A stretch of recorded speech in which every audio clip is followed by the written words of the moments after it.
feels like I'm about to like release an iPad or something. It's good. But so it's actually a little bit better than an iPad, and I'm gonna maybe make my case for it. Me and my studio mates have been working on a cabin project for the state parks system starting last spring. And the story goes something like this. So like California state parks are made of 279 different parks. Out of these different parks, 339 miles of coastline, at least 1/3 of all of the California coastline, belongs to the state parks. Not bad. Besides that, we also have things like wetlands and estuaries and dunes and cultural sites and ghost towns and caverns. And I forgot to mention that because it's a TED Talk, I'm going to be putting things in charts like this. Arbitrary chart, but caverns happen to be at the top here. They're kind of big on this particular chart. So state parks are this, they're this, they're this, and they're this. But even with this team of all-star players, they're still kind of having a hard time. The system that is state parks is a little bit unhealthy, and it's been going through some ups and downs. It even got put in the endangered places list by the National Trust for Public Preservation. And I didn't even know that that list was there. I didn't even know that there could be like an endangered species list for places, right? And call me crazy, but you know, we want to keep these places alive. I want the system that is making sure that these places are used and loved and taken care of after they've been used to be a healthy system, one that actually takes care of these places. So there was a commission formed, the Parks Forward Commission, to kind of go look at the state parks and see what they could help with. And they went out and they kind of came back with two conclusions. There's two main problems with the state parks. One is that the parks are sort of poorly maintained. That was a problem. And the second one is that they weren't diverse enough. They were like, look, fun fact, but there's just kind of like not that many kinds of people going to parks. There's not, the diversity that we see in all over California is not represented in these parks. And that's just not fun for anyone. You know, it marginalizes entire populations. So that's what's happening over here with the commission. On this other side, the rest of California is also going through some things. We're putting on a few pounds, getting a little chubbier. And all the bad things, except for smoking, which has gone down, that's great. All the other bad things, obesity, diabetes, heart disease, have gone up. This is another chart showing the same thing. I told you. And even though we agree that going to parks would help with all these things, right? Going to parks, we think would, like we agree would help with our health. It would help with our kids. Motor skills for kids, self-esteem, appreciate nature. All these things are good for our health. We still don't see young people, especially young people, we don't see them going to state parks. And to make it even more interesting, there's a whole generation of babies that's been born. So there's like all this new young people that are not going to parks. And it sounds like I'm about to put like one and one together and be like, all right, put some like backpacks on these babies and like send them to the parks and I am saying that. But I'm also saying that we need to take a cue. We need to take a cue about what young people might want, what they're looking for, so that they'll start, so they'll become the new generation that's going to revitalize the state parks, and they're going to become the new park goers, the very diverse park goers that represents the very diverse California that we have. So these are the millennials, right, that I'm talking about. They were born between 1980 and 2000, and they form 1/3 of the California population. So it's the largest generation in all of humanity. There's just so many new young people. So it's crucial that we appeal to them, right? And it's crucial that young people see things like this, and this, and this, and this. And I show these. These are my friend David Benjamin Sherry's photos.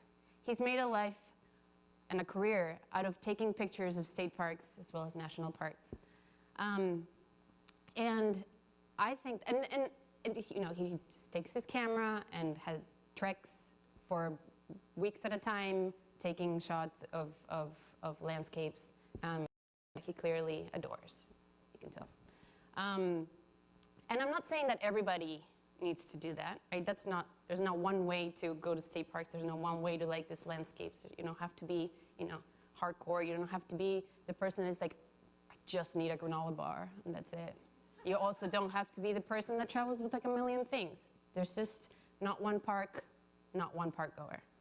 But what I see from David is that he has taken a fresh new look on something that's already very beautiful, right? State parks are very beautiful. These landscapes are already beautiful. But he's presenting it in a way, and he's doing a take on it that's like a bit fresher and like younger.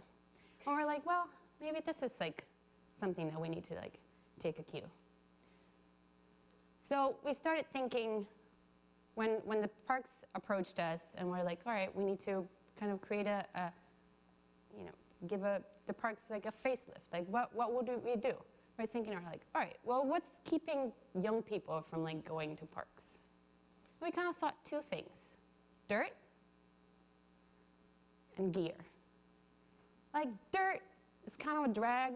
Some people don't want to sleep on the floor because there's always a rock. There's always that one rock. I mean, you're gonna find it. If you go to camping, that rock is gonna come with you. And then there's also gear, which is, for one, expensive and not accessible to everyone, and also brings up questions like, you know, did you wash it before you put it away 3 years ago? Why does it smell like that? Where's the other half of this tent, you know? And also, what is this pole for? And where does this pole go? And we all know which pole I'm talking about. Like, we do know this.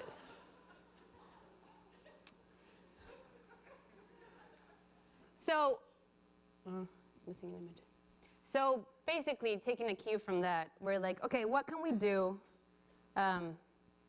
to kind of take this spirit of appealing to young people and give a fresh idea to the state parks? And we thought we should come up with a cool cabin, right? So a cool cabin would basically, you know, keep you away from that rock that's bothering you. It would give you like a door that you can close behind you. It would give you shelter. So all these things would maybe make young people be like, you know, I'll go, because, you know, I don't want to sleep on the floor, so I can do it. So we came up with a few options. One of them is Skyline, which the image is missing, but we'll just, you know, it'll be like good mystery. Oh, here's a good, all right. So we like presented several options to the state parks. One of them was Skyline, which kind of features this sort of like ribbon window, gives you the sectional quality of the landscapes. You can see it's sort of like the tree line, right? Very nice. Another one was C-pitch. C-pitch was sort of this idea of having one step above camping, one step above the tent. So it like has this sort of plastified tarp that goes around it, very collapsible, very movable, like big sort of like indoor-outdoor connection. This is the model for it. This very nice interior of it. Then we had Rebo.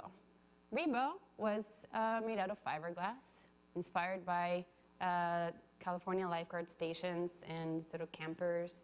Very durable, very light, easy to move. There's another image of it. And then finally, we present them with Wedge. And this has been sort of our main guy.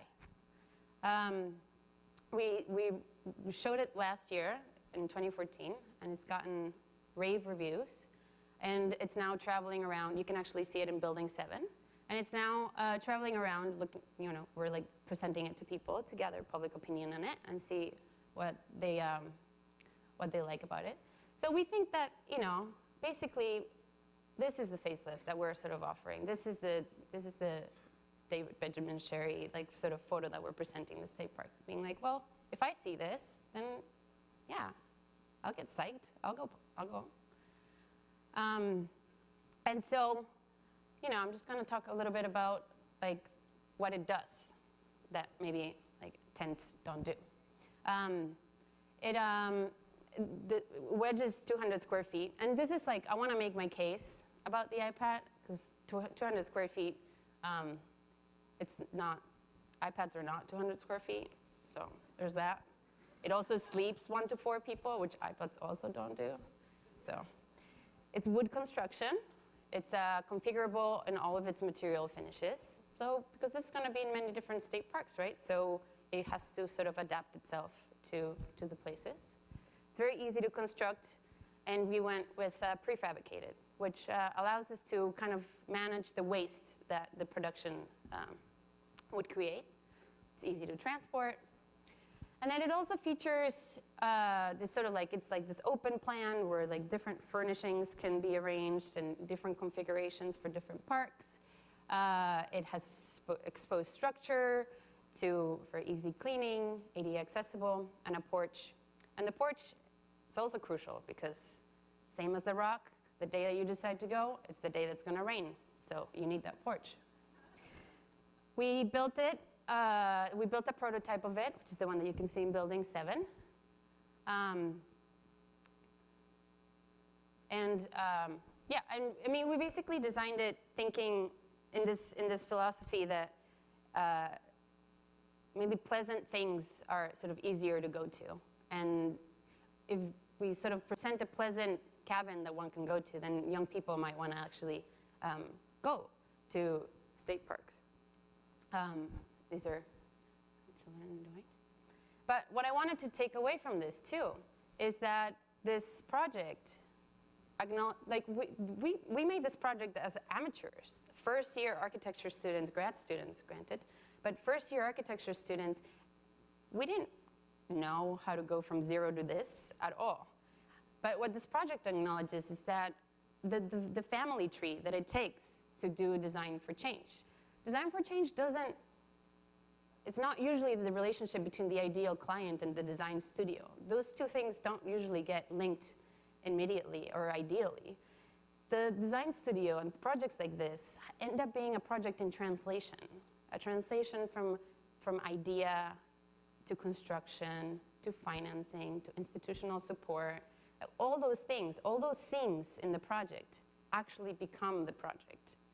And I think in this project, what happened is that that's what we found, that we found that the big idea was just as, like the things that were making the big idea work were these other little ideas, were the sort of like, you know, the midnight oil and the studio mates who were, you know, working tirelessly, and patience, like so much patience. And also a lot of, you know, support from both financial support and institutional support.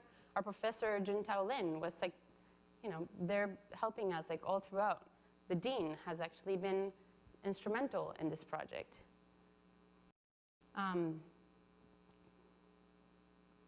So I don't know if this project, you know, it's probably not going to be able to change the world, but I'm pretty sure that it's like changed a lot of these people, and hopefully we will be able to see this cabin in state parks in the fall. And it's really all these people that we have to thank for. These are all the people that worked on it. These are all the people that were like patient enough that made it happen. And thanks to them, there's like hopefully like a new generation of state park goers that, you know, might be like might be like more of an appeal to go. So it's for me to thank them, and it's actually for you guys to thank them too. So thankfully, we'll have our state parks like in better shape, maybe thanks to their ideas. Cool. Thank you.